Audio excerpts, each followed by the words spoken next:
আফু 500 টাকা দিবা, বাইকে তেল ভরতাম। খালি টাকা টাকা টাকা দেয় কি করবি? পড়াশোনা ঠিক মতো করস না, আবার বাইক চালাস ঠিকই, খালি বাইক নিয়ে নিয়ে ঘুরোস। যা, টাকা মাকা নাই। ভাবি একটা কথা বলতাম।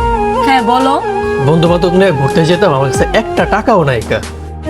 আরে সমস্যা নেই, আমার কাছ থেকে আসেন, নিয়ে যাও। এ নাও টাকা, সন্ধ্যা না হতেই বাসায় চলে এস। আচ্ছা আমার লোক কি ভাবি, থ্যাংক ইউ ভাবি। সবই তো দেখলাম। আব্বা আব্বা আব্বা আমার লাগে চকলেট আনেন নাই? হ্যাঁ হ্যাঁ আনছি বাবা। আচ্ছা বউ, একটা কথা বলো তো, তুমি তোমার আপন ভাইয়ের টাকা চাইলে দাও না, কিন্তু তোমার দেবরের টাকা চাইলে দাও কেন? আসলে সমাজের মধ্যে 100% ভাবির থেকে 80% ভাবিরই খারাপ। আমি চাই না আমার শ্বশুর বাড়ির মানুষরা আমার খারাপ বলুক। চলে আমি আমার শ্বশুর বাড়ির সবার মুখে হাসি ফুটানোর চেষ্টা করি। ওরে আমার লক্ষ্মী বউটা। আমার সোনা জাদু